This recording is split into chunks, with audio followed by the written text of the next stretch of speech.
اعوذ باللہ من الشیطان الرجیم بسم اللہ الرحمن الرحیم الحمد للہ الذی جعل الحمد مفتاحا لذکرہ وسببا للمزید من فضلہ ودلیلا علی آلائہ وعظمتہ والصلاة والسلام علی عبدہ وامین وحیہ سیدنا و مولانا بالقاسم محمد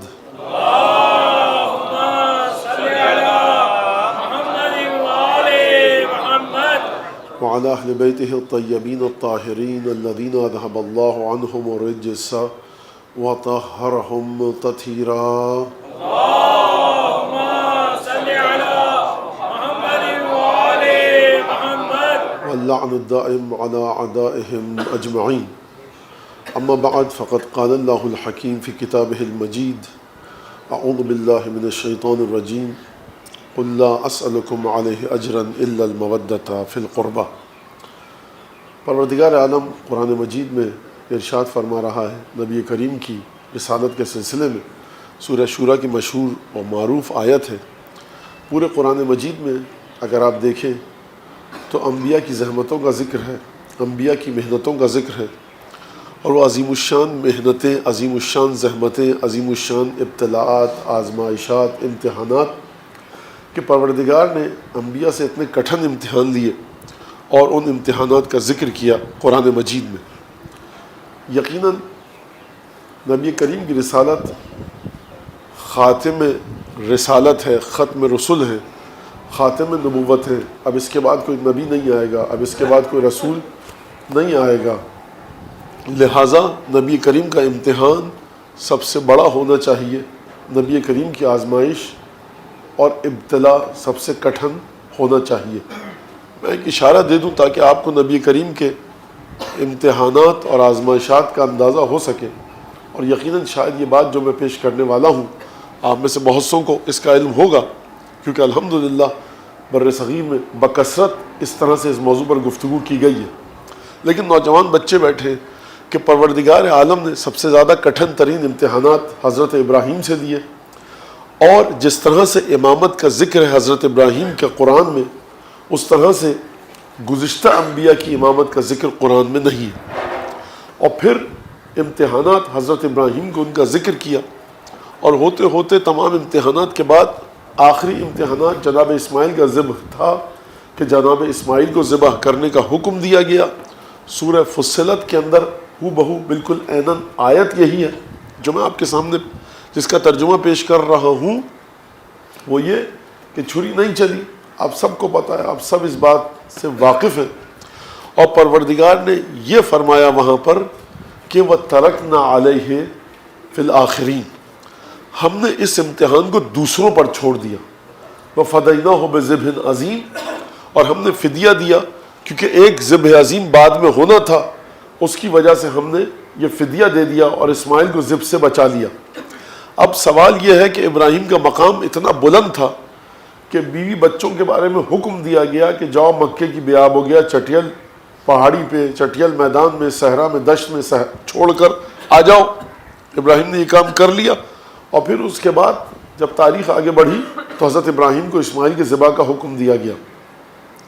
حضرت ابراہیم کو امامت عطا ہوئی انہی امتحانات کی وجہ سے. لیکن امتحان کا تسلسل اور امتحان کی منزلت اور امتحان کی بزرگی اور بڑائی اتنی زیادہ تھی کہ پروردگار نے یہ کہا کہ وَتَرَكْنَا عَلَيْهِ فِي الْآخِرِينَ، اور ذبح عظیم سید الشہداء کی شخصیت قرار پائی. امتحان تھا اسماعیل کا حضرت ابراہیم سے کہ ابراہیم خلیل تم نبی اللہ ہو، تم رسول ہو، تم نبی ہو، تم عبد ہو، تم خلیل ہو، تم سے ہم امتحان لیں گے. ابراہیم کو تیار دیکھا، آمادہ دیکھا، ملتوی کر دیا امتحان کو، کہا کسی اور پر چھوڑ دیا ہے. تو اب تاریخ آپ کو جہاں پر بھی کسی نبی کی اولاد پر چھری چلتے ہوئے دکھائی دے تو سمجھ لیجئے کہ یہ ابراہیم کا وہ اسماعیل جو ملتوی ہوا تھا کئی ہزار کروڑوں گنا درجہ بلندتر امتحان ہے. لہٰذا یہیں سے یہ بات واضح ہو جاتی ہے کہ سید الشہداء کی شہادت سید الشہداء کی شہادت نہیں ہے. سید الشہداء کی شہادت رسول خدا کی شہادت، سید الشہداء کی شہادت رسول خدا کا امتحان، شہزادی کونین کا امتحان، امام حسن امیر المومنین کا امتحان. کیونکہ اگر پروردگار فرما رہا ابراہیم کیونکہ تم بہت بلند مرتبہ پیغمبر تھے، ہم نے تم سے امتحان لینا چاہا، امتحان کو ملتوی کر دیا. پروردگار اب مجھے یہ بتا ابراہیم سے بڑا کون آئے گا جس سے اتنا بڑا تو امتحان لے گا؟ کیا مجھ آپ کا ذکر کرتے ہوئے، میرا اور آپ کا ذکر کرتے ہوئے پروردگار یہ فرمائے گا کہ ترکنا علیہ فی الآخرین؟ کسی مولانا، آیت اللہ العظمیٰ، مفتی، مجتہد، فقی، صوفی، درویش، قطب، ابدال، قلندر پر ہم نے اس امتحان کو چھوڑ دیا؟ جس امتحان کو ملتوی کروا دیا ابراہیم جیسے پیغمبر سے، اب کوئی روح اس مقام پر آنی چاہیے کہ پروردگار کہے کہ یہ روح ابراہیم کی روح کی ٹکر پر ہے اور تمام کمالات انبیاء سلف کے اس ذات میں موجود ہیں. اور آپ کو تاریخ میں سوائے سید الشہداء کے گلو مبارک پر اس کے علاوہ کہیں آپ کو کوئی ذبح نہیں دکھے گا جس کو آپ ذبح عظیم کہہ سکیں. یہ اہل بیت یہ مقام.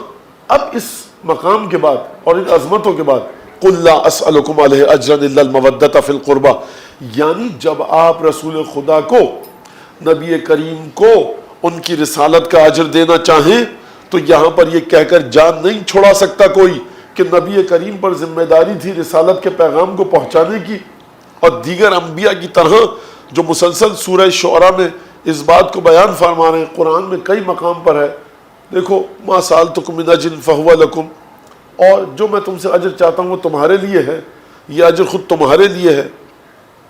ہم تم سے کوئی اجر نہیں چاہتے، اگر کچھ ہے تو تمہارے فائدے کی بات ہے.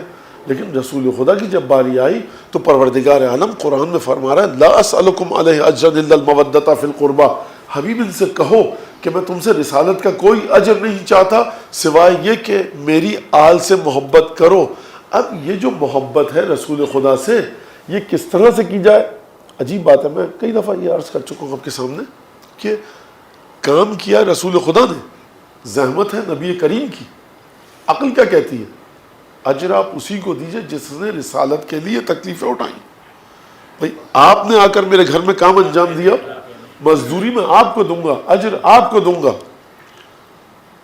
لیکن یہاں پر عجیب بات کی جا رہی ہے، قیامت میں آپ جائیں یا رسول اللہ آپ کی رسالت کا اجر ہم نے آپ کو دیا تھا، یا رسول اللہ بتائیے کیا کریں؟ رسول خدا کہیں گے اس آیت کے مطابق کہیں گے. میں نہیں کہہ رہا ایسا کوئی واقعہ ہے، سمجھانے کے لیے کہہ رہا ہوں. میں اس جملہ اس لیے استعمال کرتا ہوں کہ کہیں روایت کے ساتھ یہ جملہ مل نہ جائے اور مخلوط نہ ہو جائے. فرض کہ رسول خدا تشریف فرمائے، آپ کا یا رسول خدا مجھے آپ کو اجر دینا ہے، کیا کروں؟ رسول خدا کو کیا جواب دینا چاہیے اس آیت کے مطابق؟ یہاں کیا کرنے آئے ہو؟ جاؤ میرے گھر والوں سے محبت کرو. یا رسول اللہ تکلیفیں آپ کی تھیں، زحمتیں آپ نے اٹھائی رسالت کے لیے، تو ہم آپ ہی کو اجر دیں گے نا. تو جواب کیا آئے گا؟ کیا تم نے قرآن کی آیت نہیں پڑھی؟ میرے گھر والوں سے محبت کرو. یا رسول اللہ تو آپ ختم نبوت پر ہیں، آپ کے گھر والے تو نبی نہیں ہیں. جواب کیا آئے گا؟ تم نے کس نے کہا کہ اپنی عقل کے گھوڑے دوڑاؤ یہاں پر، ان تک جاؤ. تو ایک طرف رسول کی رسالت ہے، دوسری طرف محبت اہل بیت ہے، یہ دونوں ایک دوسرے کے ہم پلہ ہیں. یہیں سے یہ بات سمجھ میں آتی ہے کہ آپ حضرات جو یہاں پر تشریف فرما ہیں، دنیا میں اس وقت جہاں جہاں اس شہر میں، اس ملک میں، دنیا میں جہاں جہاں اس وقت مجالس ہو رہی ہیں جناب سیدہ کے سلسلے میں، تو وہ کیوں بیٹھے اس فرش اعضا پر؟ قُلْ لَا أَسْأَلُكُمْ عَلَيْهِ أَجْرًا إِلَّا الْمَوَدَّةَ فِي الْقُرْبَى کی وجہ سے بیٹھے. جب بھی کسی میلاد میں جائیے، جب بھی کسی عزاداری میں جائیے، جب بھی زیارت پر جائیے، زیارت وارث پڑھیں، حدیث قصہ پڑھیں، مفاتی اٹھائیں، کسی امام کے بارے میں کوئی زیارت کا مطالعہ شروع کریں، زیارت پڑھیں. کس وجہ سے؟ کہ قُلْ لَا أَسْأَلُكُمْ عَلَيْهِ أَجْرًا إِلَّا الْمَوَدَّةَ فِي الْقُرْبَى، یعنی زندگی آپ کی محور ہو کس کے گرد؟ زندگی کا محور، معذرت، آپ کا کیا ہو؟ مودت فی القربہ، المودت للقربہ، المودت فی القربہ، محبت اہل بیت کی، محبت اہل بیت میں، یعنی فنا ہو جاؤ ان کی ذات میں، محبت کرو ان سے، اپنی محبت کو ان کے لیے مخصوص کر دو. ایک بڑا عجیب سا مسئلہ ہے جو کہ شعبان کے مہینے میں ایک دعا ہے جو زوال کے وقت پڑھی جاتی ہے. شعبان کس کا مہینہ ہے؟ فرمایا نبی کریم نے شعبان میرا مہینہ ہے. رجب اور شعبان اور ماہ مبارک رمضان. فرمایا رجب خدا کا مہینہ ہے, شعبان میرا مہینہ ہے اور رمضان میری امت کا مہینہ. اب اس کی تفسیر کیا ہے, تشریح کیا ہے, اس وقت اس کو اسی طرح سے سمجھ لیجئے بس. رجب, شعبان, رمضان, خدا, رسول خدا اور امت. لیکن آپ جا کر دیکھیے شعبان میں جتنی زیادہ تاکید ہے درود بھیجنے کی اور جتنی زیادہ تاکید ہے اس صلوات کو پڑھنے کی کہ جو ظہر کے وقت پڑھی جاتی ہے وہ ہے محمد آل محمد پر صلوات. یعنی اگر تم مجھ سے متصل ہونا چاہتے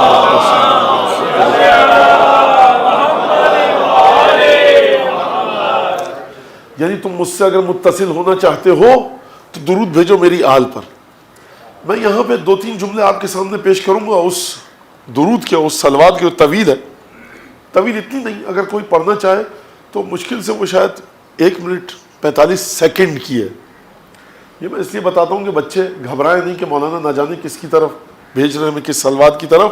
تو وہ 40-45 سیکنڈ کی ہے, منٹ بھی نہیں لگے گا آپ کو اس میں, اور وہ آپ پڑھ لیں گے.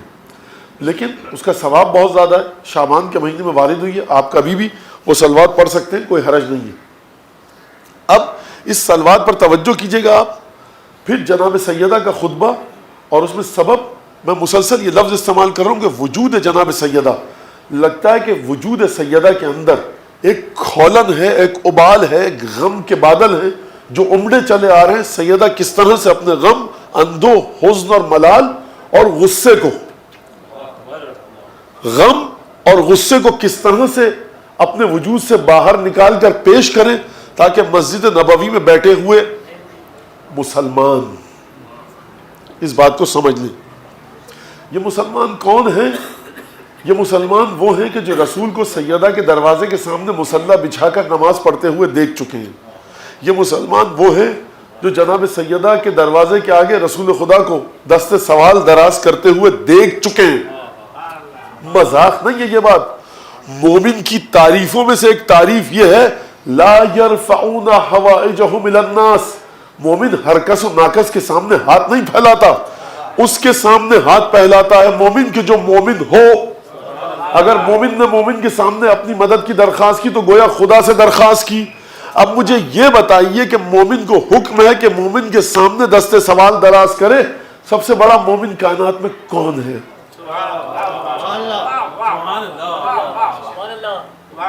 نبی کریم. یہ ہستی جا رہی ہے, بٹیا کچھ گھر میں کھانے کو ہے؟ فقیر آتا ہے مسجد نبوی میں, کسی کے پاس کچھ نہیں ہے. جب سب جگہ سے رسول خدا مایوس ہو جاتے ہیں, کہتے ہیں اچھا جاؤ فاطمہ کے گھر میں دیکھو اگر کچھ گندم یا جو ہے تو کہو. اب یہ میرے الفاظ ہیں کہ آٹا وغیرہ پیس کر اس فقیر کو دے دے. اور ڈھیروں واقعات ہیں, ڈھیروں واقعات. یعنی ایک سیدہ اور ایک شوہر سیدہ, ان دو ہستیوں نے رسول خدا کی ضرورتوں کو پورا کیا ہے. اگر مرحلہ عصمت و طہارت اور عفت پر تجلی دکھانی ہے کہ کس طرح سے رسول کی مدد ہوتی ہے عفت اور طہارت اور مخدرہ بیوی کے ذریعے, سیدہ آگے آئیں اور دائرہ رجولیت میں رہ کر تلوار کے ذریعے, فتوت کے ذریعے, مردانگی کے ذریعے, شجاعت استقلال کے ذریعے رسول خدا کی مدد کس طرح سے ہوتی ہے علی مرتضیٰ سامنے آئے. تو یہ بڑی عجیب چیز ہے. وہ جملہ سنیے آپ, اور پھر میں ایک چیز آپ کے سامنے پیش کرنی, امید ہے کہ آپ کے ذہنوں میں وہ میں داخل کرنے میں کامیاب ہو جاؤں گا, امید یہ ہے. مشکل کوئی بات نہیں ہے ایسی, توجہ سے سنیں آپ. وہ جو درود ہے وہ یہ ہے. دیکھیے ذہن میں آپ کی گفتگو ہے, ہم جناب سیدہ کے سلسلے میں گفتگو کرنے کے لیے موجود ہوئے, اور پھر مجھے کچھ خطبے کے الفاظ پیش کرنے. جو میں نے آپ کے سامنے یہ بات کہی کہ جناب سیدہ جو خطبہ دے رہی ہیں اس میں غم, اندو, حزن, ملال شامل ہے نہیں, غصہ بھی شامل ہے, جلال کے عالم میں بھی ہے شہزادی. تو اگر شخصیات کو فاطمہ کے ذریعے سمجھا جائے تو مسجد میں بیٹھے ہوئے لوگوں کو اس خطبے کے ذریعے سمجھیے کہ کس طرح بی بی جلال اور غیث کے عالم میں آ کر خطبہ دے رہی ہیں. بہت مشکل ہے انسان کے لیے کہ گفتگو کرے وہ غصے کے عالم میں, جلال کے عالم میں. بہت مشکل ہے کہ غم اور حزن کے عالم میں گفتگو کرے. بہت مشکل ہے جسمانی تکلیف کے ساتھ گفتگو کرے. جناب سیدہ کو غیظ اور غصہ اور جلال بھی ہے, غم اور حزن بھی ہے، جسمانی تکلیف بھی ہے.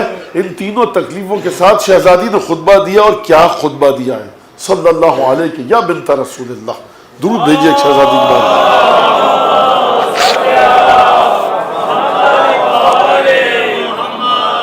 وہ مناجات کیا ہے، وہ درود کیا ہے جو شعبان کے مہینے میں پڑھا جاتا ہے؟ اللہم صلی علی محمد و آل محمد، شجرۃ النبوہ و موضع الرسالہ و مختلف الملائکہ، الکہف الحصین و غیاث المضطر المستکین و ملجأ الہاربین و عصمت المعتصمین.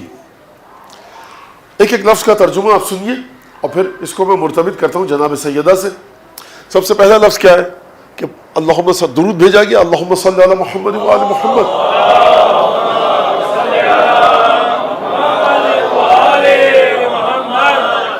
شجرۃ النبوہ، یہ اہل بیت نبوت کا درخت ہے.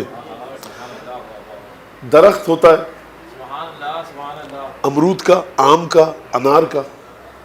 ہم دیکھیے درخت کو پہلے اپنے سماج میں سیکھیے، سمجھیے درخت کو، پیڑ کو، ٹری کو سمجھیے کہ آپ کی ڈکشنری کیا کہتی ہے، پہلے اس کو سمجھیے. پھر چلیے کہ ڈکشنری کے اس معنی کو دعا نے کس طرح سے استعمال کیا.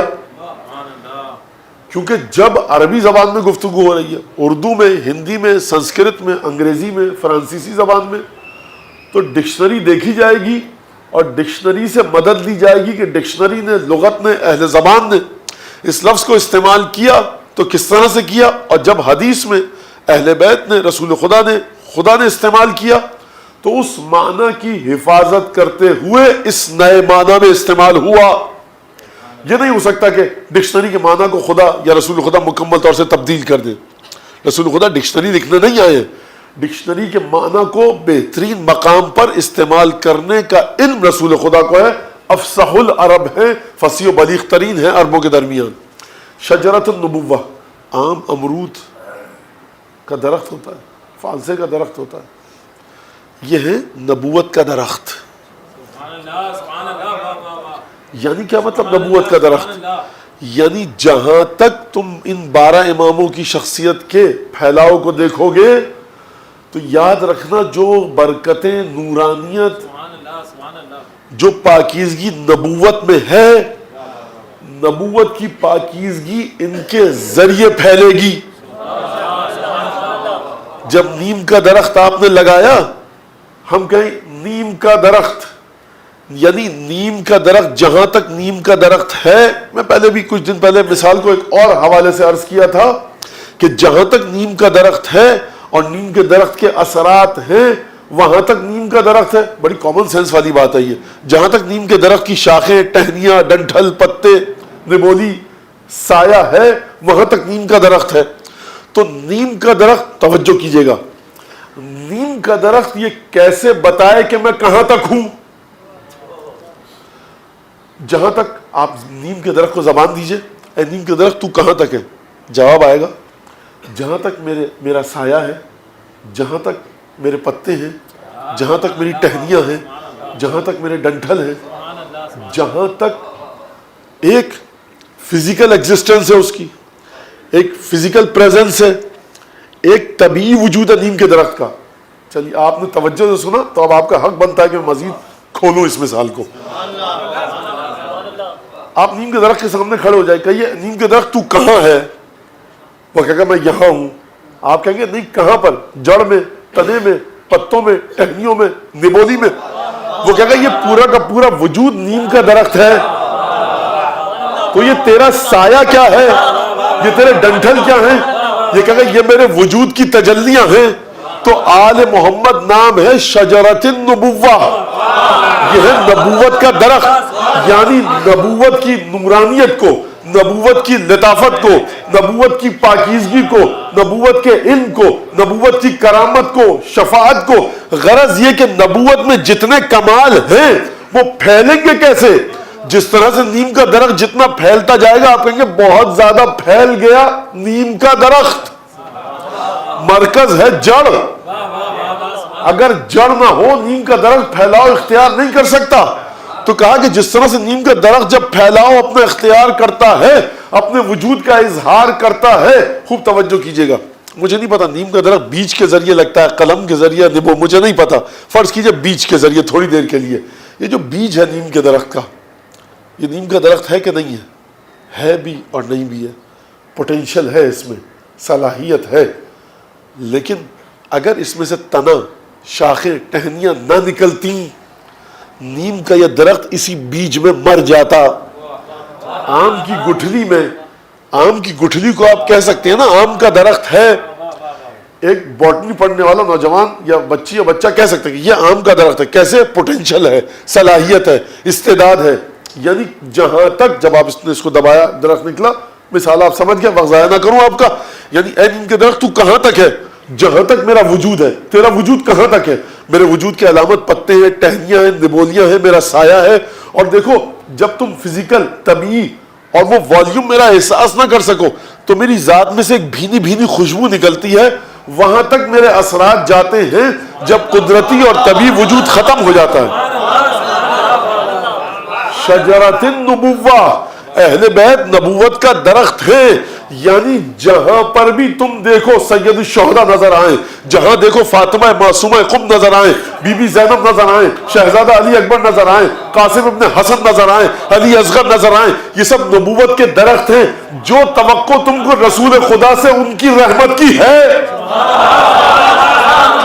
وہی توقع علی اصغر سے رکھو، وہی قاسم ابن الحسن سے رکھو، وہی علی اکبر سے رکھو، وہی جناب زینب سے رکھو.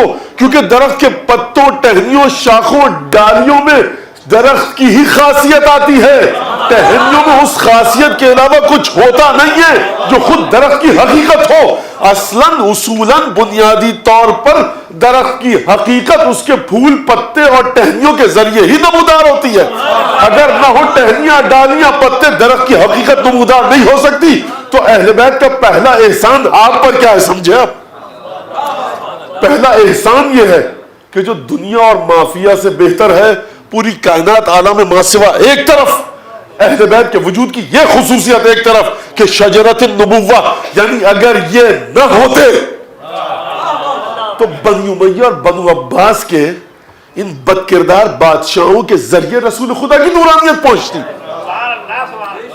خدا کی قسم، ہندو، سکھ، عیسائی، یہودی جو رسول خدا سے محبت کر رہا ہے، وہ بنو عباس اور بنو امیہ کے سلسلے کو پڑھ کر محبت نہیں کر رہا، وہ علی ابن ابی طالب کی بزرگی کو دیکھ کر محبت کر رہا ہے، وہ فاطمہ کے کردار کو دیکھ کے محبت کر رہا ہے. ایک حسین ابن علی کی کربلا دونوں ہاتھوں سے نہیں سنبھل رہی غیر مسلموں کے، وہ حسین کی کربلا کو دیکھ کر رسول خدا سے محبت کرتے ہیں. اب آپ سمجھے کہ اگر شجرہ نبوت اہل بیت ہیں، اگر نہ ہوتے نبوت کی حقیقتیں دفن ہو جاتی نبی کریم کے ساتھ. لیکن احسان ہے پنجتن کا، احسان ہے سید سجاد کا، محمد باقر کا، جعفر صادق کا، حضرت حجت صلوات اللہ وسلام علیہ کا.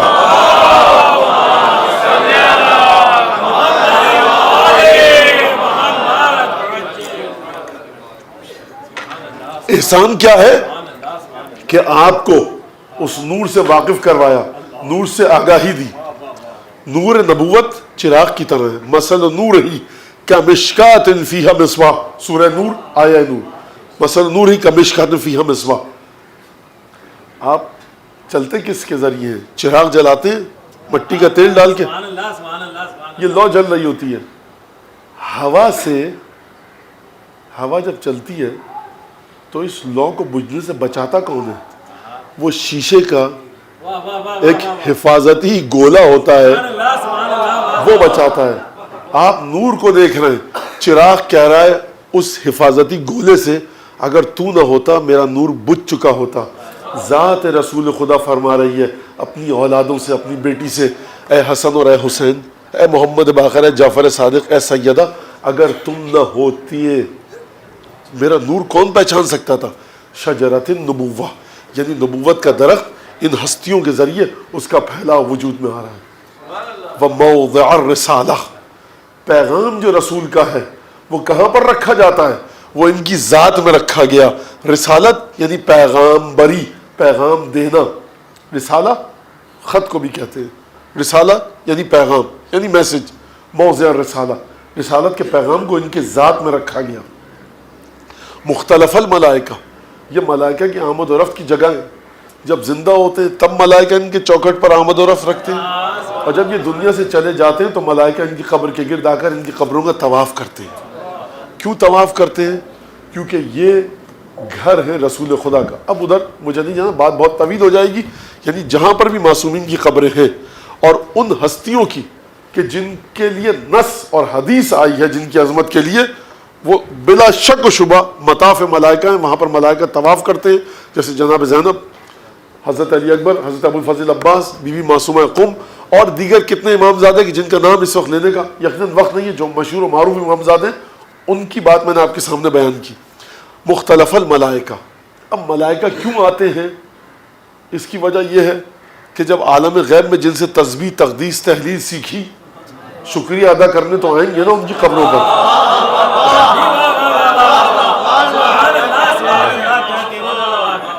بھائی آپ نے کسی استاد سے کچھ سیکھا، وہ استاد دفن ہو گیا، قبر میں چلا گیا، آپ جاتے وقت مسلمان ہوگا تو آپ اس کی قبر فاتحہ پڑھیں گے، حتیٰ ہندو بھی ہوگا تو احتراماً اس کی سمادھی پر 2 منٹ کے لیے رکیں گے کہ بھائی، اور یہ ہمیں ملتا ہے کہ مجوسی استاد تھا سید رضی کا، اور مجوسی استاد تھا، جب وہ موت آئی اسے اور تابوت پر لے کر جا رہے تھے، سید رضی نے مرثیہ کہا ہے اپنے مجوسی استاد کے لیے، صاحب کردار تھا، ورنہ سید رضی مرثیہ نہیں کہتے، اور مرثیہ عجیب اشعار ہے اس کے، خیر وہ انشاءاللہ پھر کبھی، اور بڑا عجیب مرثیہ کا ہے۔ احسان کی ادائیگی، حل جزاء الاحسان الا الاحسان، ایک قبر پر آ کر کہ آپ نے ہم کو وہاں سکھایا، اب ہم آپ کی قبر پر آ کر ایک ادائے احترام کر رہے ہیں۔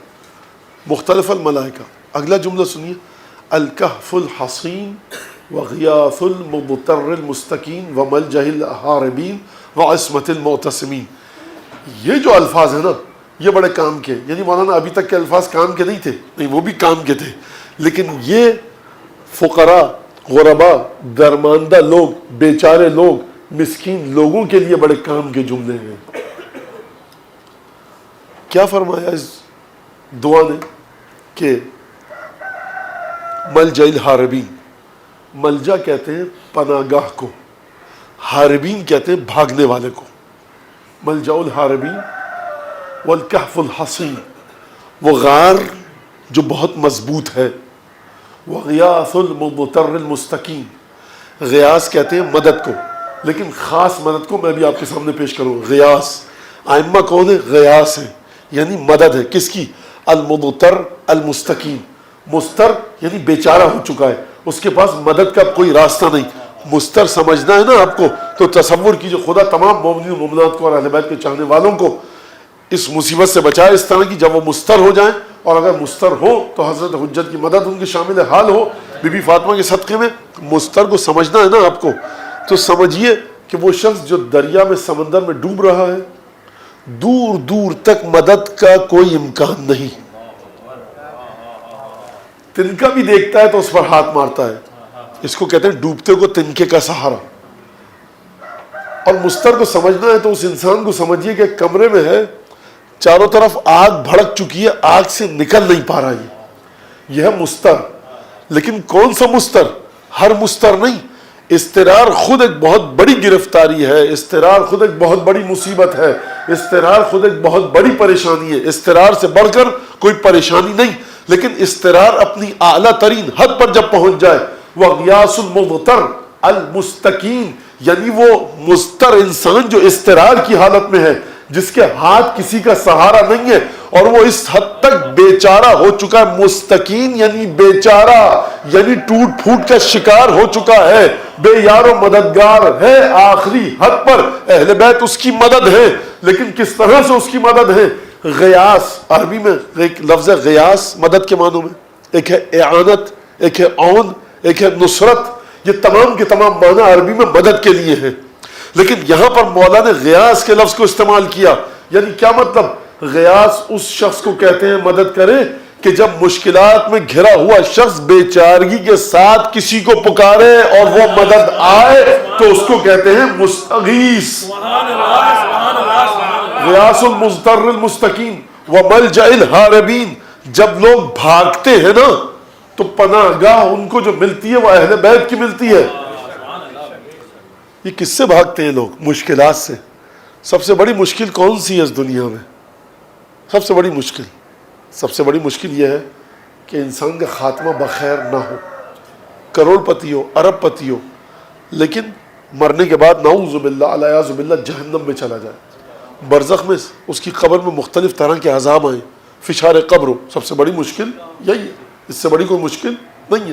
جیسا کہ مولا کائنات نے فرمایا کہ جہنم کا عذاب اتنا شدید ہے کہ دنیا کی ہر تکلیف اس کے مقابلے میں صحت اور عافیت ہے۔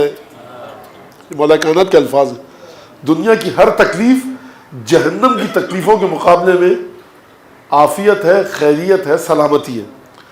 اور جنت کی نعمتیں اتنی لازوال ہیں کہ دنیا کی ہر نعمت جنت کی نعمتوں کے آگے حقیر ہے، بے قیمت ہے، پیش پا افتادہ ہے۔ مولا کائنات نے فرمایا سب سے بڑی مشکل کیا ہے؟ دنیاوی مشکلات ہیں، ہزاروں طرح کی مشکلات ہیں۔ سب سے بڑی مشکل کیا ہے؟ کہ انسان کا خاتمہ بخیر نہ ہو۔ تو فرمایا کہ دیکھو ملجأ الحاربین، بھاگنے والوں کی جو پناہ گاہ ہے نا وہ اہل بیت ہے۔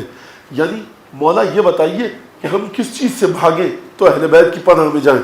کہا دیکھو اہل بیت وہ پناہ گاہ ہیں جو بھاگنے والے کو یہ نہیں دیکھتے، یہ چیک نہیں کرتے، اس بات کی جانچ پڑتال نہیں کرتے کہ تو کس چیز سے بھاگ کر آ رہا ہے، ہماری طرف بھاگ کر آ رہا ہے یا نہیں آ رہا۔ ملجأ الحاربین، اور خدا مغفرت کرے اور ان کے درجات بلند کرے۔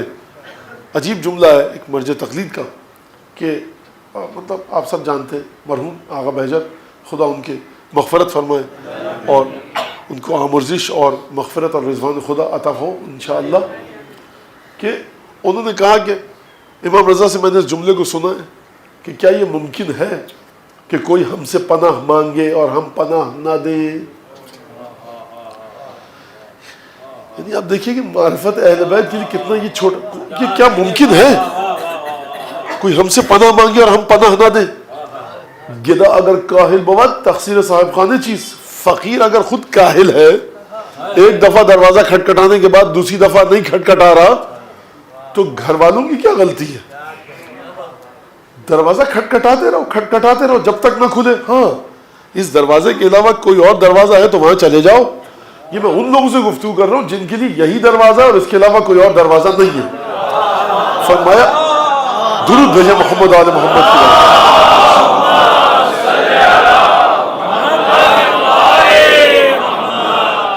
ملجأ الحاربین، ملجأ الحاربین، بھاگنے والوں کی پناہ گاہ۔ جوشن کبیر میں آپ کیا پڑھتے ہیں؟ یا من لا ملجأ منہ الا الیہ، اے وہ ذات کہ جو ہر اس شخص کی پناہ گاہ ہے جو تجھ سے ڈر کر تیری طرف بھاگے۔ اگر آپ کسی شیر سے، چیتے سے، ریچھ سے، وحشی جانور سے ڈر کر بھاگے تو اس کی آغوش میں تو جا کر پناہ نہیں لیں گے نا۔ اگر آپ زلزلہ کہیں پر آ رہا ہے وہاں سے بھاگ کر اس طرف آئیں اور میں آپ سے کہوں دوبارہ زلزلے کی پناہ میں جائیے، آپ کہیں گے مولانا زلزلے سے بھاگ کر تو یہاں آ رہے ہیں۔ کہیں پر سیلاب آیا، سیلاب سے بھاگ کر آپ اس طرف آئے، میں کہوں سیلاب کی پناہ میں جائیے تو آپ کے مولانا سیلاب سے بھاگ کر تو یہاں آئے۔ اگر کوئی وحشی جانور، خونخوار درندہ آپ کا تعاقب کر رہا ہے، آپ کے پیچھے پیچھے آ رہا ہے، آپ کا پیچھا کر رہا ہے، آپ میرے پاس ہیں مولانا بچا لیجیے، میں کہوں اسی ریچھ کی آغوش میں چلے جائیے، اسی چیتے کے پاس جائیے، اسی شیر کے پاس جائیے، اسی درندے کے پاس جائیے، وہی آپ کو پناہ دے گا۔ آپ کہیں گے جس سے بھاگ کر آیا جاتا ہے نا وہ پناہ نہیں دیتا، لیکن ذات خدا کو دیکھیے۔ جوشن نے کبھی فرمائی یا من لا ملجا منہ الا الیہ، اے پروردگار تیری ذات وہ ہے کہ جو تجھ سے بھاگ کر آتا ہے نا اس کو تیری طرف ہی جانا چاہیے پناہ کے لیے۔ اب یہ کیسے ممکن ہوگا؟ اب یہ کیسے ممکن ہوگا؟ اس کو سمجھیے، پھر میں دوبارہ اس دعا کی طرف آتا ہوں۔ یہ کیسے ممکن ہوگا؟ ہم بھاگتے ہیں کس سے؟ خدا کے عذاب سے۔ ہم بھاگتے ہیں کس سے؟ خدا کے عقاب سے۔ ہم بھاگتے ہیں کس سے؟ خدا کی ناراضگی سے۔ ہم خدا سے نہیں بھاگتے، ہم خدا کے عذاب سے بھاگتے ہیں۔ اگر آپ خدا سے بھاگ رہے ہوتے، اگر میں خدا سے بھاگ رہا ہوتا تو پھر خدا کی طرف لوٹ کر جانے کا سوال نہیں تھا، لیکن میں خدا سے نہیں بھاگ رہا، میں خدا کے عذاب سے بھاگ رہا ہوں۔ خدا کی پناہ میں جاؤ، کس طرح سے جائیں؟ عذاب سے بھاگے ہو نا، رحمت کے سائے میں جاؤ، مغفرت کی پناہ میں جاؤ۔ عذاب بھی خدا کا تھا، رحمت اور مغفرت بھی پناہ کی ہے۔ یعنی اہل بیت علیہ السلام کی ذات وہ ہے کہ جب خدا کے عذاب اور عقاب سے بچ کر بھاگو نا، تو اگر تم اہل بیت کی پناہ میں آؤ تو پریشان مت ہونا، در حقیقت تم خدا کی رحمت کی پناہ میں آئے ہو۔ ملجأ الحاربین وعصمت المعتصمین۔ عصمت کا مطلب کیا ہے؟ عصمت کا مطلب ہم معصوم کو کہتے ہیں کہ معصوم صاحب عصمت ہے، اس کا معنی آپ کو پتہ ہے، غلطی نہیں کرتا، معصوم ہر برائی سے بچا ہے، ہر نجاست سے بچا ہے، ہر غلاظت سے دور ہے معصوم، غلاظت ان سے دور، یہ غلاظت سے دور، ہر نجاست ان کے وجود میں، کوئی نجاست بھی ان کے پاس سے باہر نہیں، کوئی طہارت بھی ان سے دور نہیں ہو سکتی، اور کوئی نجاست ان کے قریب نہیں ہو سکتی۔ یہ ہمارا عقیدہ ہے، بچے بچے کو پتہ ہے۔ عصمت کہتے ہیں کس چیز کو؟ یہی جو میں نے معنی بتایا۔ عصمت کا ایک اور لفظ معنی بھی ہے، یعنی وَاعْتَصِمُوا بِحَبْلِ اللَّهِ جَمِيعًا وَلَا تَفَرَّقُوا۔ قرآن کے ترجمے میں آپ کیا پڑھتے ہیں کہ اللہ کی رسی کو خوب مضبوطی سے پکڑ لو، تھام لو۔ عصمت کا حقیقی معنی کیا ہے؟ بچاؤ کا ہے، یعنی خدا کی رسی کو جو تھامنے کا حکم دیا جا رہا ہے، یہ لغت کی بحث کیا مطلب، تھوڑا سا اشارہ کر رہا ہوں کہ اللہ کی رسی کو مضبوطی سے تھام لو۔ وَاعْتَصِمُوا عربی میں پکڑنے کے لیے امساک کا لفظ بھی ہے، امسکو، اغبزو، لیکن یہاں پر یہ لفظ استعمال نہیں کیا گیا۔ پروردگار نے کیا لغات اور الفاظ کا استعمال کیا ہے، یعنی دیکھو جب تم اللہ کی رسی کو تھامو گے نا، تو تم اللہ کی رسی کو تھامو گے نہیں، اس تھامنے میں اعتصام کا معنی بھی پوشیدہ ہے، یعنی دنیا میں جس چیز کو تھامو وہاں بچاؤ کی ضمانت نہیں ہے، لیکن یہاں پر اعتصام کے ساتھ تھامو، یعنی عصمت کا معنی ہے بچنا اور بچاؤ۔ ادھر تم نے اللہ کی رسی کو تھاما اور یہاں پر عصمت اور بچاؤ تمہیں عطا ہو گیا۔ کر پانی کو کہا جاتا ہے معتصم، عصمت ہے اس پانی میں۔ کیا مطلب عصمت ہے؟ اگر کوئی پانی کر ہے، وہ جو ہے فتویٰ 3.5 بالش چوڑا گہرا اور لمبا برتن ہو، اس میں پانی لبالب بھرا ہو تو یہ کر ہے۔ یہ کر پانی کیا ہوتا ہے؟ کر پانی یہ ہوتا ہے کہ اگر ایک لوٹا ہے، ایک جگ ہے، ایک گلاس ہے، ایک پتیلا ہے، پانی بھرا ہوا ہے، ایک قطرہ خون گر گیا، ایک قطرہ بول و براز کا گر گیا، پیشاب کا ایک قطرہ گر گیا، خون کا ایک قطرہ گر گیا، گرتے ہی نامری ہو گیا، ڈسپیئر ہو گیا، نظر نہیں آ رہا، لیکن نہ اس کو آپ پی سکتے ہیں، نہ وضو کر سکتے ہیں، نہ کوئی نجس چیز اس سے پاک کر سکتے ہیں، نہ کھانے میں ڈال سکتے ہیں، کسی کو دے بھی نہیں سکتے جانتے بوجھتے پینے کے لیے، کسی انسان کو نہیں دے سکتے۔ مولانا نظر نہیں آ رہا قطرہ، ارے وہ غائب ہو گیا، کیا ایک قطرہ اتنے بڑے پتیلے، نہیں، نجس ہو گیا۔ لیکن کر پانی کیا ہوتا ہے؟ ایک قطرہ، 2 قطرہ، اتنی نجاست گری کہ وہ اس کا رنگ نظر نہیں آ رہا، بو تبدیل نہیں ہوئی، ذائقہ تبدیل نہیں ہوا، تو آپ کہتے ہیں یہ پانی معتصم ہے۔ یعنی کیا مطلب؟ وہ ڈسپیئر ہو گیا نا، نامرئی ہو گیا، اس پانی سے وضو بھی کر سکتے ہیں، کسی کو پلا بھی سکتے ہیں، اب گھن آئے الگ بات ہے، لیکن اس پانی سے آپ وضو بھی کر سکتے ہیں، غسل بھی کر سکتے ہیں، وضو کر کے آپ قرآن بھی پڑھ سکتے ہیں اور اپنے آپ کو پاک بھی کر سکتے ہیں۔ یہ پانی معتصم ہے، یعنی کیا مطلب؟ یعنی نجاست کی مقدار اس پر اثر نہیں کرتی، نجاست جب اس تک پہنچتی ہے تو اس کی طہارت کو نقصان نہیں پہنچا سکتی۔ اہل بیت علیہ السلام کیا ہیں؟ عصمت المعتصمین، یعنی جو شخص پاک رہنا چاہے وہ مضبوطی کے ساتھ در اہل بیت کو اپنی مٹھی میں جکڑ لے۔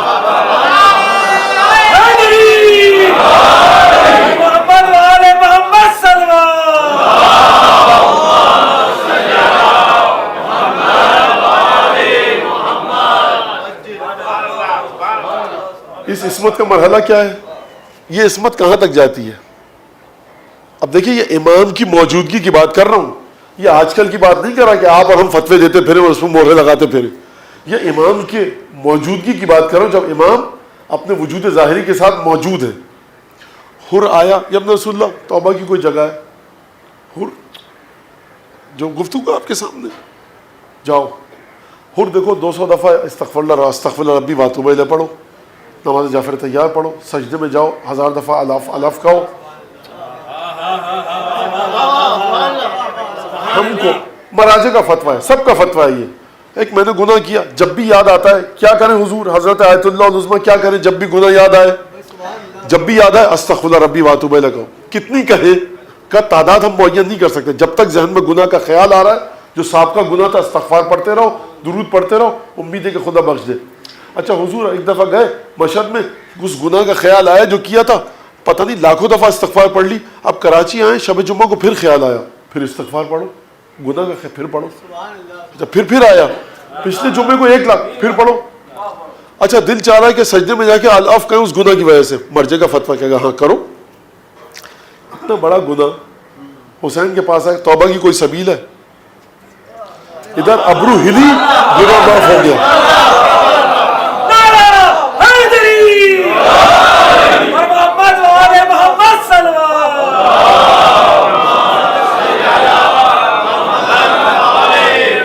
یہ میں نے آپ کو سمجھانے کے لیے کہا ہے. حسین ابن علی حجت خدا ہے، مجھے حق نہیں ہے جو چیز مقاتل میں نہیں ہے میں اس کو بیان کروں.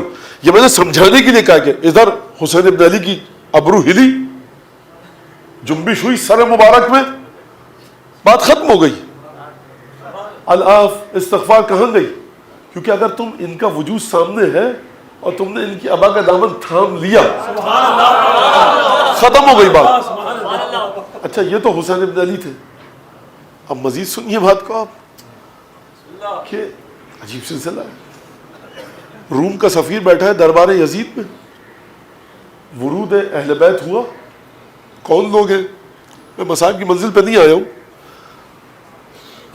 کہا یہ لوگ ہیں خارجی تھے، ہم پر خروج کیا تھا. خدا لعنت کرے اہل بیت پر دروغ باندھنے والوں. اور جب سے شروع کیا یہ سلسلہ اور جب تک رہے گا، سب پر خدا کی، ملائکہ کی، انبیاء، صالحین، شہداء، صدیقین، سب کی لعنت ہو. اتنی لعنت کہ جس کو خود خدا گن سکے. کہا یہ نبی کی بیٹیاں ہیں اور یہ نبی کے بیٹے کا سر ہے. اس سے خدا کی لعنت ہو تجھ پر، عیسائی ہے. خدا کی لعنت ہو تجھ پر، تو نے کیا کیا؟ حافر عیسیٰ، حافر دابہ، حضرت عیسیٰ کے سواری کے نشان ہے ایک جگہ پر، ہم اس کا ابھی تک احترام کرتے ہیں. میں جناب یوشع کی کون سی نسل سے ہوں؟ ابھی تک لوگ مجھے متبرک سمجھتے ہیں. اور یہ نبی کا براہ راست بیٹا، یہ نبی کی براہ راست بیٹی، تو نے ان کے ساتھ یہ کیا. کہا کہ اور یزید کو اس نے خوب لعن طعن کی اور خوب مذمت کی اس کے اس کام کی. اور مختصر لفظ میں یزید پر لعنت کی، یزید کے سامنے اظہار برات اور بیزاری کیا، گردن کاٹ دو. کہا کہ رک جا، میں جب آیا ہوں نا آج تیرے دربار میں تو تم مسلمانوں کے نبی کو خواب میں دیکھا تھا کہ تجھے جنت بشارت مبارک ہو. عیسائی کلمہ کہہ رہا، میں تعجب میں تھا کہ اگر میرے خواب میں آئے تو عیسیٰ ابن مریم آئے، یہ مسلمانوں کا رسول کیا کرنے آیا. اب میں سمجھا، تو مجھے قتل کر دے. تو وہاں پر تو حر کے سامنے تو حسین تھے. یعنی اہل بیت وہ ہستیاں ہیں کہ اگر کوئی ان کے ظلم کی حقیقت کو درک کرے اور ان کی مظلومیت کی حقانیت کو درک کرے اور اس کا عقیدہ سنیے گا توجہ کے ساتھ. نہ مجھے اس کو کہنے میں کوئی گھبراہٹ ہے اور نہ میں ڈر رہا ہوں. خوب واضح انداز سے سنیں، ببانگے دوہل کہہ رہا ہوں. اہل بیت وہ ہستیاں ہیں جس مذہب سے بھی تمہارا تعلق ہے، جس فرقے سے بھی تعلق ہے، اگر مرنے سے پہلے تم نے یہ طے کر لیا جس نے اہل بیت پر ظلم کیا وہ ملعون ہے، باطل ہے. حق اہل بیت کے ساتھ ہے، ان کی مظلومیت حق ہے. جو یہ کہے حق ہے، جو یہ کرے حق ہے، جو یہ سوچے حق ہے، جس کے بارے میں یہ جو فیصلہ کرے حق ہے. اگر یہ مجھے قیامت میں جہنم میں جانے کا حکم دے حق ہے. مر گئے، کسی توبہ کی ضرورت نہیں ہے، تم نجات کے مالک ہو.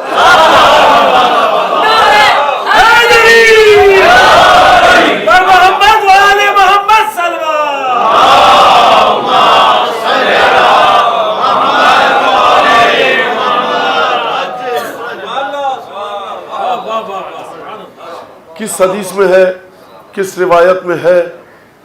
یہ اسی روایت میں ہے کہ جہاں پر رسول خدا نے حکم دیا، مسلمان ہونا چاہتے ہو پڑھو اشہد ان لا الہ الا اللہ وحدہ لا شریک لہ. یا رسول اللہ پڑھ لیا، اب کیا پڑھوں؟ کہو اشہد ان محمدا عبدہ ورسولہ واشہد انک رسول اللہ. پڑھو، مسلمان ہو جاتا ہے نا انسان. اسلام یہی ہے اسلام.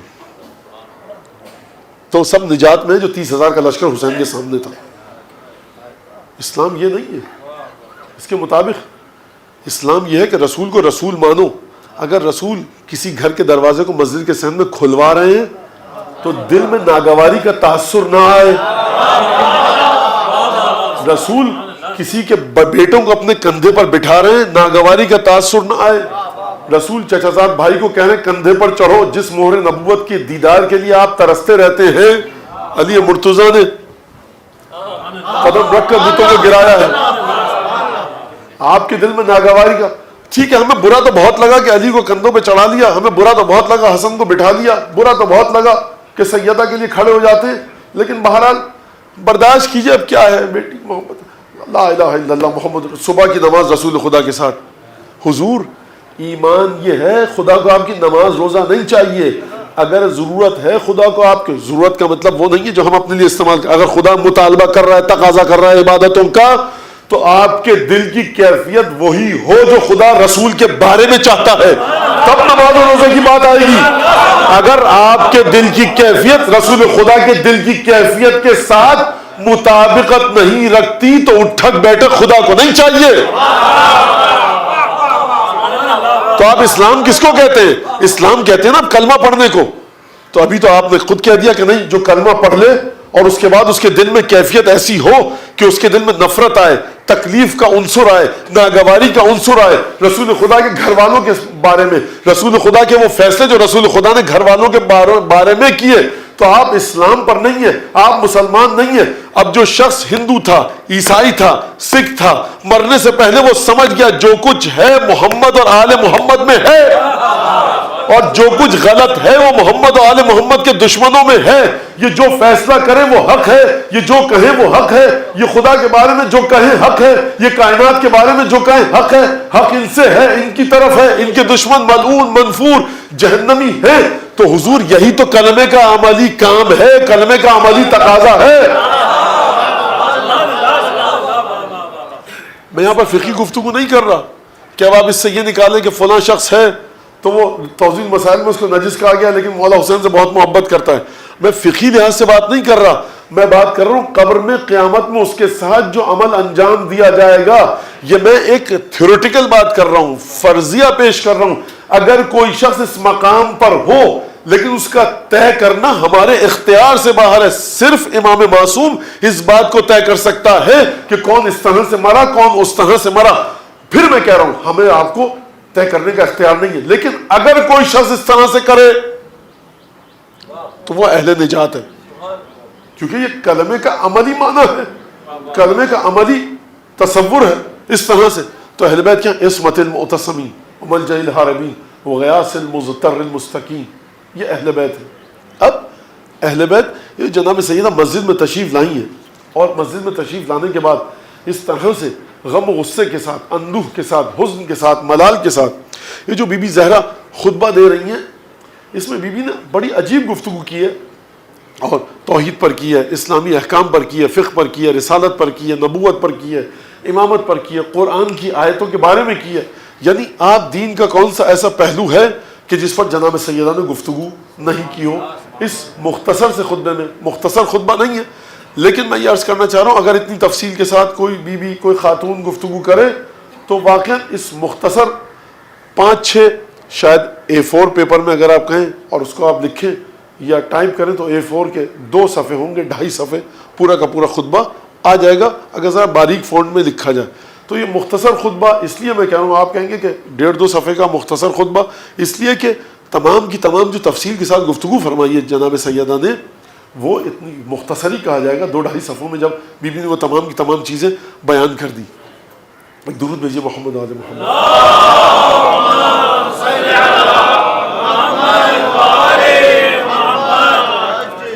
جو جناب جو میں اقتباس سوچا آپ کے سامنے پیش کرنے کے لیے وہ یہ کہ جب بی بی مسجد میں آئی, گفتگو بڑی طویل ہوئی, توحید پر گفتگو کی, رسالت پر گفتگو کی, رسالت کے بعد کائنات کی خلقت پر 3-4 سطروں میں گفتگو کی.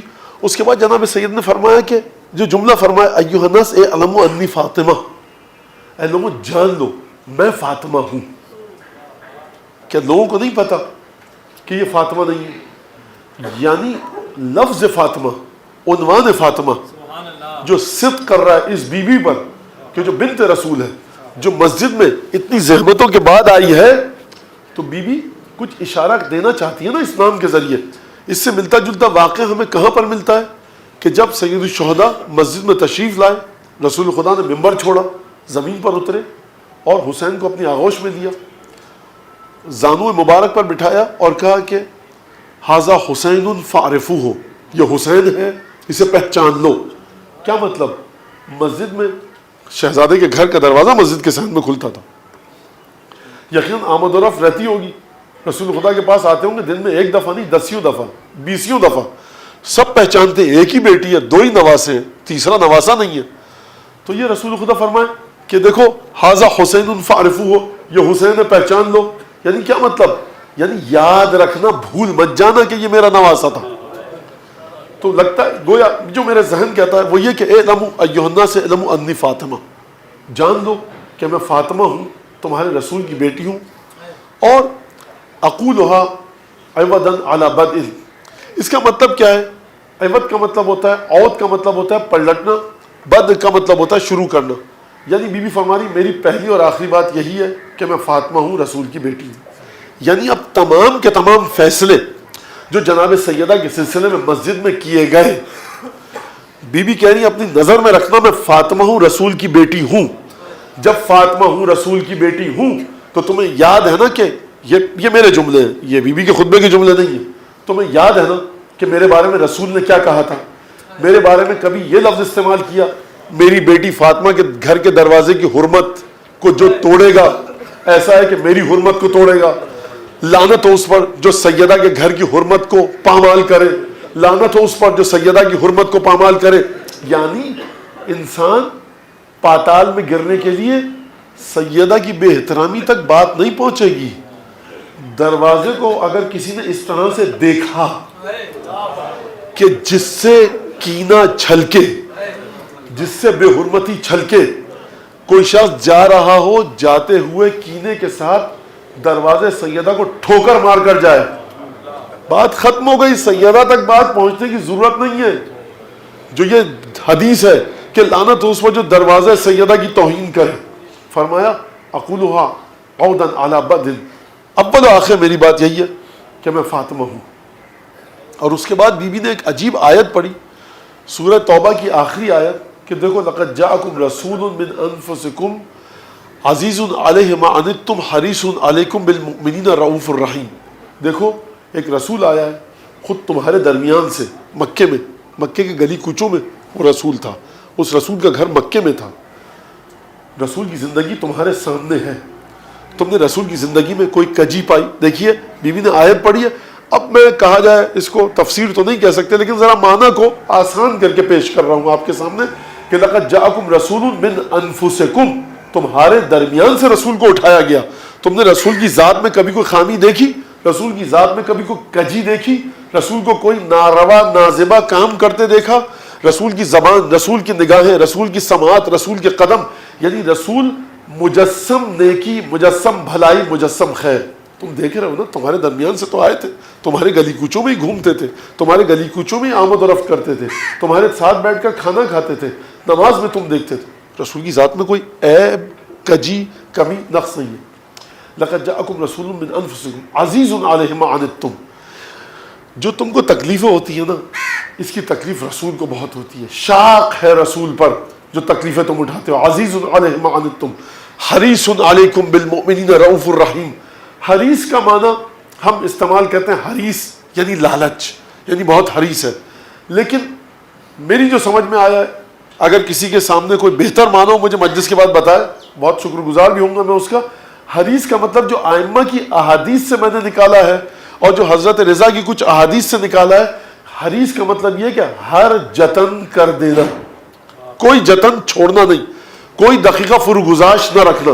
یعنی جتنے جتن تھے تمام کوششیں کر کے دیکھ لی. بی بی فرمانی حریص علیکم, یہ رسول جو ہے نا اس نے تمہارے سلسلے میں کسی دقیقے کو فروگزاش نہیں رکھا, اس نے کوئی جتن چھوڑا نہیں, ہر جتن کر کے دیکھ لیا, ہر کام کیا. ذرہ برابر جو زحمت ہو سکتی تھی وہ اس نے انجام دی, بڑی سے بڑی زحمتیں تمہارے لیے انجام دی. حریص علیکم بالمؤمنین رؤوف الرحیم. میرے بابا رسول خدا مومنین کے ساتھ بڑے رؤوف الرحیم تھے.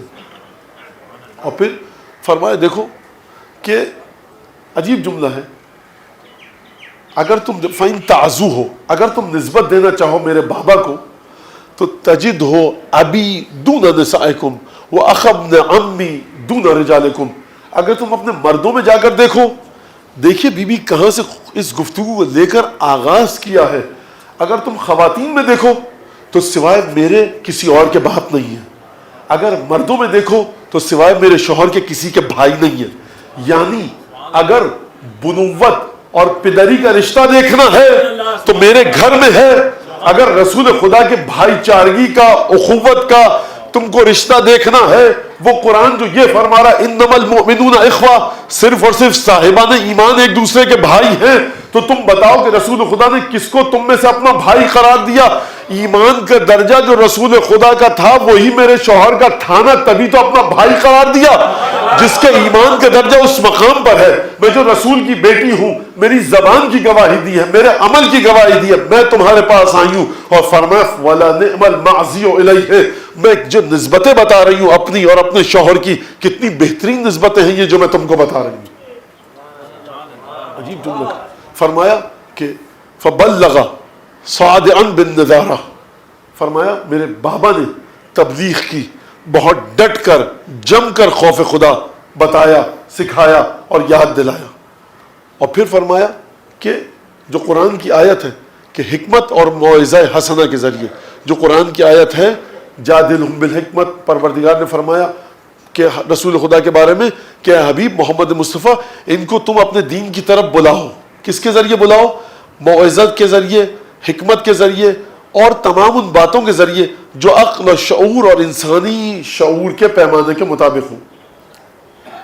وَجَادِلْهُمْ بِالَّتِي هِيَ أَحْسَنُ، مجادلہ کرو، اگر بحث کرو بہت بہترین طریقے سے بحث کرو. تو یہ جناب سیدہ نے یہ آیت پڑھی اور اس کے بعد عجیب گفتگو کی.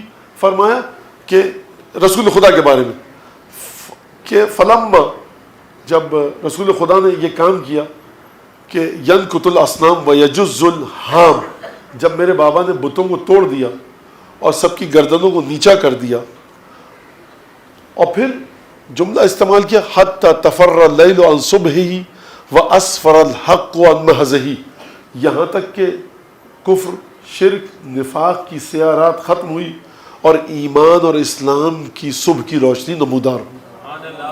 واسفر الحق عن محضہ، جب حق خالص ہو کر حق نے اپنے چہرے کو دکھایا. یہ رسول خدا کے بارے میں بی بی سیدہ بات بیان فرما رہی ہیں. اور پھر فرمایا کہ تمہاری حالت کیا تھی اس وقت جب یہ کام ہوا؟ فرمایا کہ دیکھو تعبدون الاصنام وتستقسمون بالازلام، تم لوگ بتوں کی پرستش کرتے تھے، جوا کھیلتے تھے. تشربون الترق وتقطعون القد، تم لوگ جو کھاتے تھے وہ عجیب قسم کی غذائیں تھیں، میں کیا اس کی تفصیل بتاؤں. اور جو تم گندا سڑا ہوا پانی جوہڑوں کا، کنووں کا پیتے تھے، یہ تمہاری اوقات تھی. قبضۃ الاجنان نہضۃ الطعام مزغۃ الشارب، یہ بھی عجیب الفاظ کہیں. شارب کہتے ہیں پینے والے کو. ایک جوہر تالاب جو پڑا ہوا ہے رستے میں، ہر جانور اس میں منہ ڈال کے اپنی پیاس بجھاتا ہے. بی بی کہہ رہی تمہاری اوقات اس تالاب کی سی تھی، اس میں ہر جانے آنے والا جانور منہ ڈال کر پیاس بجھا کر چلا جائے. فرمایا نہضۃ الطعام، ہر لالچ رکھنے والا شخص جو بھی لالچ کرتا تھا تمہارے سلسلے میں وہ اپنا مطلب تم سے پورا کر لیتا تھا. گرے ہوئے تھے. اوقات کیا تھی تمہاری؟ کوئی شخصیت تھی، کوئی عزت تھی تمہیں. نہضۃ الطعام. قبضۃ العجلان، عجلان کہتے ہیں جلدی میں حرکت کرتا ہوا شخص. قبضہ کہتے ہیں جب کوئی شخص آگ جلاتا ہے، چخماق کے جو پتھر ہوتے ہیں پہلے ان پتھروں کو لکڑی کے دستوں میں چپکایا جاتا ہے اور پتھروں کو رگڑا جاتا ہے، اس سے آگ جلتی ہے. خوب توجہ کیجیے گا، ایک دفعہ میں نہیں جلتی، کبھی 10 20 40 50 دفعہ میں آگ جلتی ہے. اگر آپ جلدی میں آگ جلانا چاہ رہے ہیں تو آپ نہیں جلا سکتے. لائٹر تھوڑی ہے، کھٹ سے آپ نے کھٹکا دبایا آگ لگ گئی. دیا سلائی ماچس تھوڑی ہے. بی بی فرما رہی ہیں کہ وہ جو کام ہوتا ہے نا پتھروں سے آگ جلانے کا، وہ اگر کہیں پر کوئی اگر آگ جلانا چاہے تو کافی وقت لگتا ہے. تمہاری اوقات یہ تھی قبضۃ العجلان، جو شخص جلدی میں بھی تمہارے درمیان سے جا رہا ہوتا تھا نا تمہیں آگ لگا کر چلا جاتا تھا. موت الاقدام، تم قدموں میں کچلے جا رہے تھے. تخافون ان یتخفکم الناس من حولکم، تم اس بات سے ڈر رہے تھے، کس بات سے؟ یتخطفکم الناس من حولکم، تخافون تم ڈرتے رہتے تھے کہ کب کوئی آئے حملہ آور ہمیں کچل کر چلا جائے. حتی انقذکم اللہ منہا بنبیہ بعد اللتی واللتی، اوقات یہ تھی جب میرے بابا کی نبوت آئی، میرے بابا نے آ کر تم کو نجات دی. بعد ان منیا ببہم الرجال وزؤمان العرب ومردت اہل الکتاب، کب؟ کہ جب میرے بابا نے عرب کے بھیڑیوں کا سامنا کیا، سورماؤں کا سامنا کیا، جو اہل کتاب یہودی اور عیسائی تھے ان کی سازشوں کا سامنا کیا. خوب توجہ کیجئے گا، بس آخری ٹکڑا. اور جو بی بی کی زحمت ہے اور جو بی بی کا دل تڑپ رہا ہے وہ صرف ایک چیز کے لیے تڑپ رہا ہے، وہ ہے ولایت علی ابن ابی طالب. یہ جو ہر آدمی اپنی بانسریاں بجا رہا ہے نا کہ جناب سیدہ کو مسجد میں آتا دیکھ کر ہم سمجھ سکتے ہیں کہ خاتون کو سڑک پر آنا چاہیے، خاتون کو جاب کرنی ہے، یہ سب یہ ڈھکوسلے بازی مت کرو، یہ سب کھلواڑ مت کرو. یہ وہ بی بی ہے کہ جس کی بارگاہ میں سوائے سلمان، ابوذر، جابر بن عبداللہ انصاری، عمار اور قمبر کے علاوہ، قمبر خیر بات کی بات ہے، کوئی نہیں جا سکتا تھا. یہ بی بی جو مسجد میں نکل کر آئی ہے، اس لیے نہیں کہ جب بھی ذرا سا کوئی ہلڑ بازی ہوئی بی بی نکل کے آ جائے، یہ بی بی اس لیے نکل کر آئی ہے کہ کائنات کی عظیم ترین مخلوق ہے، کائنات کے عظیم ترین حق کے لیے گھر سے باہر نکلی ہے.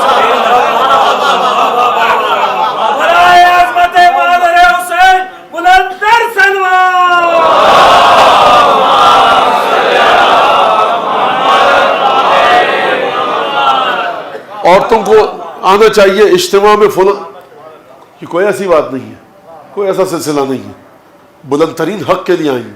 تو یہ بچے مجھ سے آگے کہتے ہیں مولانا اس سے ہم دیکھیں کچھ پریکٹیکل بات کی. جناب سیدہ جو مسجد میں گئی، علی بن ابی طالب کی ولایت سے بڑھ کر کوئی پریکٹیکل بات ہے؟ عصمت، ابھی آپ کے سامنے کہا میں نے، عصمت المعتصمین ملجأ الہاربین غیاث المضطر المستقیم، یہ سب پریکٹیکل باتیں.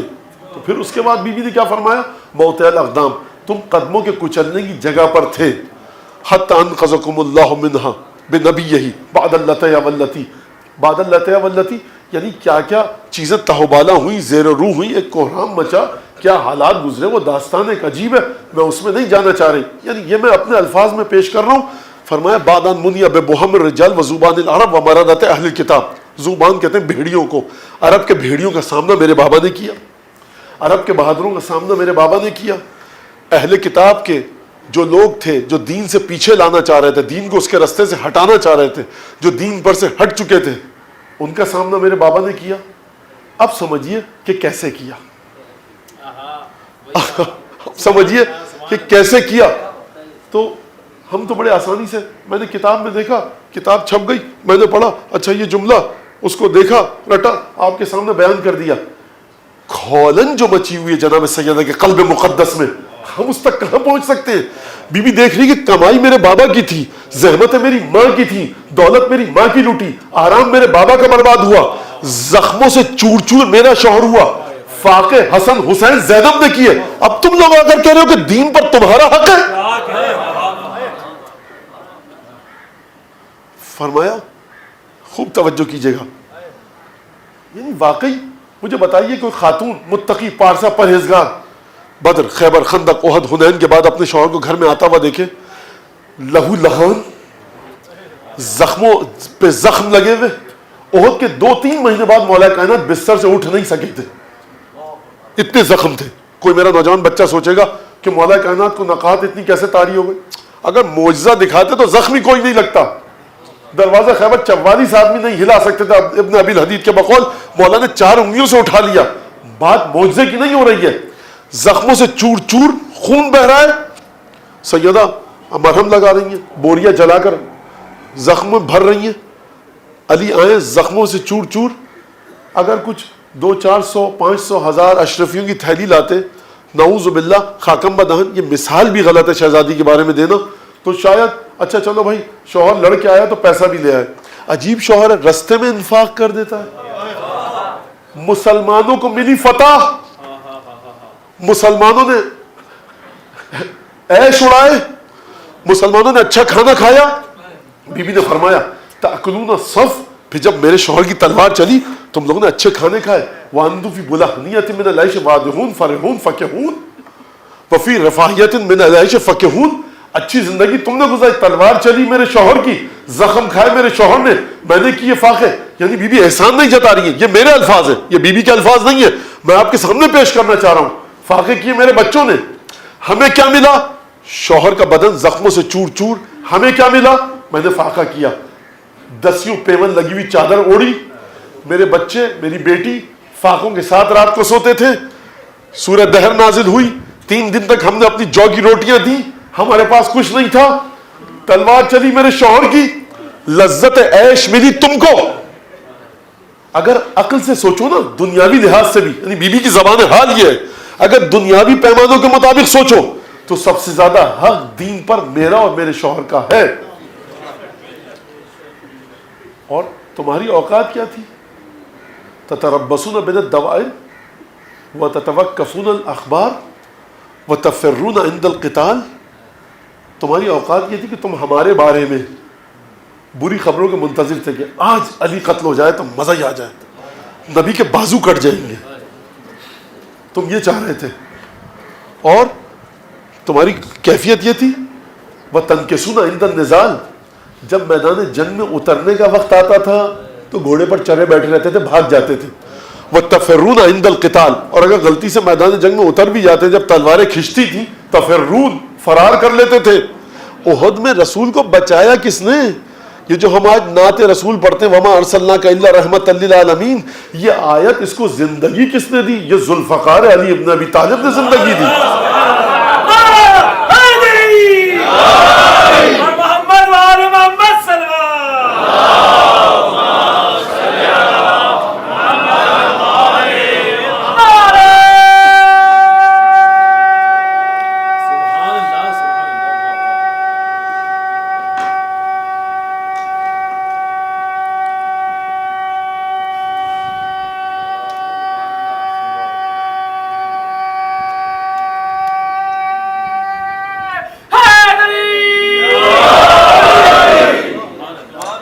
بی بی نے کیا کہا؟ بھیڑیوں سے روبرو ہوئے میرے بابا، بھیڑیوں کا مقابلہ کیا، سورماؤں کا مقابلہ کیا، جو مرتد تھے اہل کتاب کے، یعنی جو یہودیت اور عیسائیت سے بھی پلٹ چکے تھے، ان کا مقابلہ کیا. کس طرح سے مقابلہ کیا؟ فرمایا کلما اوقدوا نارا للحرب اطفأها اللہ. جب بھی مشرکین نے، کفار نے جنگ کے شعلوں کو بھڑکایا، اللہ نے جنگ کے ان شعلوں کو بجھایا. دیکھیے بچے الحمدللہ نوجوان بیٹھے سب کالج اسکول میں جاتے ہیں. ایک مسنگ ایکویشن ہے یہاں پر، اس کو ڈھونڈیے اس خطبے میں. میرے بابا نے سامنا کیا عرب کے بھیڑیوں کا، میرے بابا نے سامنا کیا عرب کے اہل کتاب کا، یہودیوں اور عیسائیوں کا. میرے بابا نے سامنا کیا عرب کے قریش کے جنگجو سورماؤں کا. پہلی کویشن.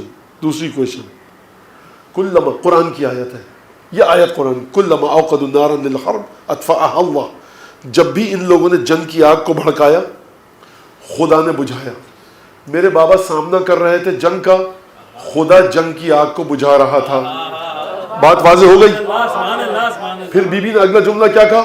او فغرت فاغرت او قرنا نجم الزلالت.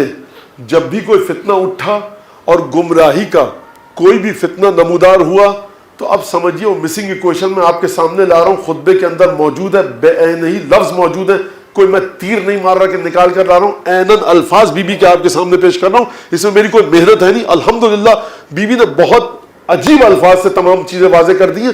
فرمایا کہ دوبارہ میرے بابا نے ان بھیڑیوں کا مقابلہ کیا. آگ جب بھی جنگ کی دہکائی خدا نے بجھائی، جب بھی کسی فتنے نے سر اٹھایا پروردگار عالم نے اس کو بجھایا اور دبایا. یہ ہوتا کیسے تھا؟ فرمایا القا اخاہ علی فی لہواتہا. جب بھی جنگ کا فتنہ بھڑکتا تھا نا شعلے، بی بی کے الفاظ کو سنیے، القا، پھینک دیتا تھا میرا بابا، جھونک دیتا تھا میرا بابا اپنے بھائی علی کو جنگ کے شعلوں میں. خوب توجہ کیجئے گا. یعنی یہ نہیں کہتے تھے علی جاؤ، بی بی فرما رہی میرے بابا پدر گرامی علی ابن ابی طالب کو جنگ کے شعلوں میں جھونک دیتے تھے.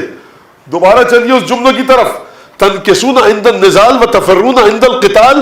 میدان جنگ میں اترنے کا مرحلہ آتا تھا نزال کا، تم اترتے نہیں تھے، اور اتر جاتے تھے تو بھاگ جاتے تھے.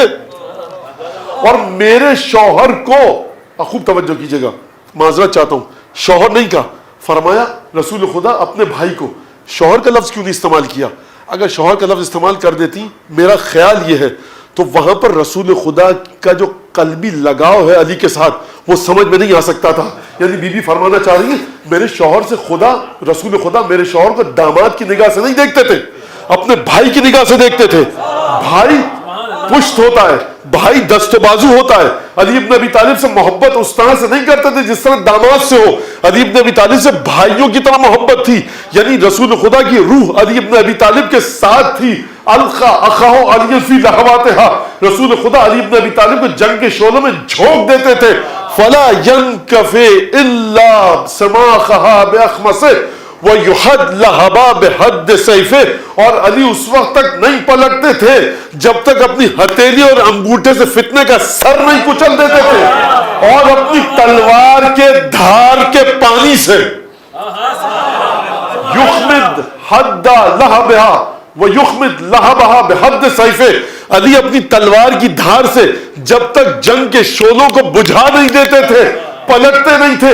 تو کمپیریزن سمجھ میں آیا. البتہ نور اندھیرے کا کمپیریزن کیا، لیکن میں کہہ رہا ہوں بی بی نے ذکر کیا ہے کہ تم اترتے نہیں تھے جنگ میں، اتر جاتے تھے تو. اور میرا شوہر ایسا تھا کہ جب جنگ کے شعلوں میں جھونکا جاتا تھا اس وقت تک واپس نہیں آتا تھا جب تک کہ رسول خدا کے فتنوں کو خاموش نہ کر دے. احد کے میدان میں 50-50 100 کی ٹولیاں بنا کر مشرکین مکہ نے رسول خدا پر حملہ کیا. ایک علی ابن ابی طالب اکیلا تھا جو رسول خدا کی جان کو بچا رہا تھا. تعجب آور بات اتنی تھی کہ جبرائیل کو آسمان سے نازل ہونا پڑا. رسول خدا سے گفتگو موجود ہے کہ یا رسول اللہ یہ کیا ہو رہا ہے، یہ علی آپ کے لیے کیا کر رہا ہے؟ فرمایا ان ھذہ لہی المواسات، یہ علی کیا کر رہا ہے، یہ آپ کے لیے اپنی جان کو قربان کر رہا ہے. رسول خدا نے جواب دیا انہ منی وانا منہ، علی اپنے لیے میری جان کو قربان نہیں کر رہا، علی میں ہوں، میں علی ہے. یعنی وہاں جو تو دیکھ رہا ہے نا وہ محمد مصطفیٰ کی روح جنگ کر رہی ہے.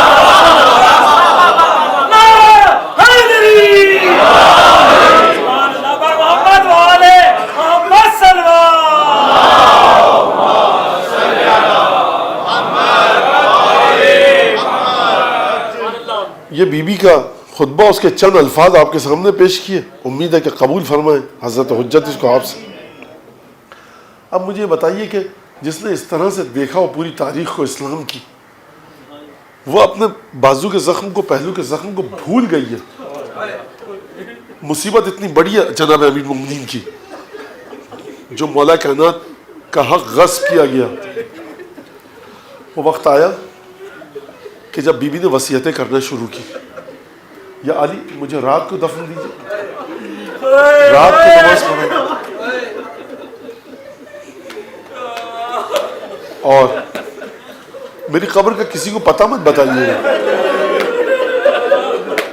اور ایک عجیب جملہ کہا شہزادی نے، کہ عجیب جملہ ہے شہزادی کا، اور قیامت تک کے لیے میری آنے والی تمام اولادوں کو میرا سلام پہنچائیے. یعنی کیا مطلب؟ یعنی جو اولاد فاطمہ سے ہے نا، بخدا عجیب بات، جب فاطمہ زہرا اس کرب میں تڑپ رہی ہے نا، اس تکلیف کے عالم میں ہے، اس وقت قیامت تک کے لیے اپنی آنے والی اولاد کو بی بی نے یاد کیا ہے، وصیت کی. وقت قریب آیا، بالکل یہ شہادت امام رضا کی شہادت سے کسی حد تک شباہت رکھتی ہے کہ اسمہ دیکھو حجرے میں جا رہے ہیں، جب تک ذکر کی آواز آئے سمجھنا بنت رسول زندہ ہے. آپ حضرات کے ذہنوں میں ایک سوال آتا ہوگا کہ شہزادی کا گھر کو اتنا بڑا تو نہیں تھا. جب شہزادی حجرے میں گئی ہیں تو حسن حسین کہاں تھے؟ بعض مقاتل اور تواریخ میں نقل ہوا ہے کہ بی بی نے حسن حسین سے کہا جاؤ نانا کی قبر پر جا کر دعا کرو. یعنی بی بی نہیں چاہتی کہ حسن حسین فاطمہ کی موت کا منظر دیکھیں.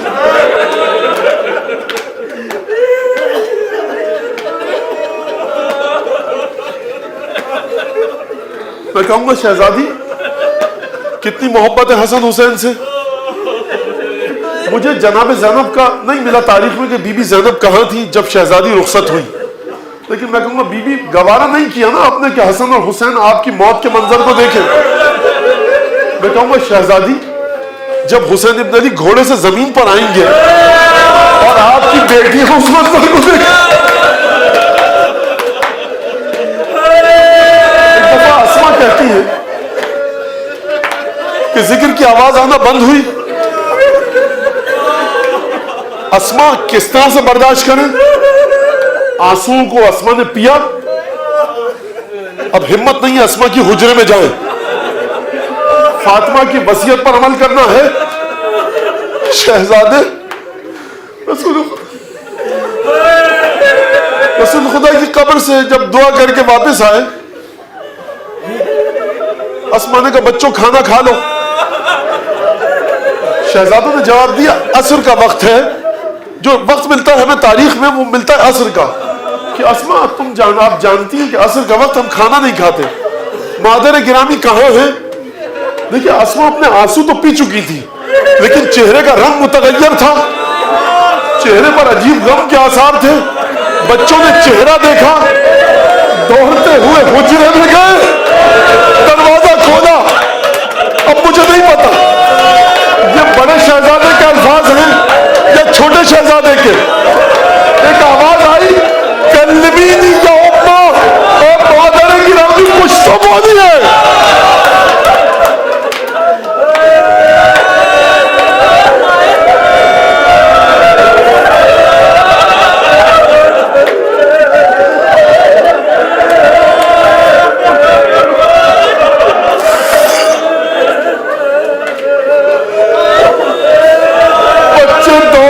مسجد میں گئے، امامے سروں سے پھینکے، کہا یا بتا اے بابا ان ابنت محمد قد انتحلت، بابا ہم یتیم، محمد کی بیٹی دنیا سے چلی گئی. ایک دفعہ مقتل کے الفاظ ہیں فغشی علیہ، مولا کائنات تیورا کر گر پڑے، پانی کا چھینٹا دیا گیا، علی کو ہوش آیا، احد نے گریہ کیا. اب اس سے زیادہ میری ہمت نہیں ہے. میں کہوں گا اے علی مرتضیٰ، غالب باب خیبر ہو، قاتل مرحم ہو، لا فتح الا علی ہو.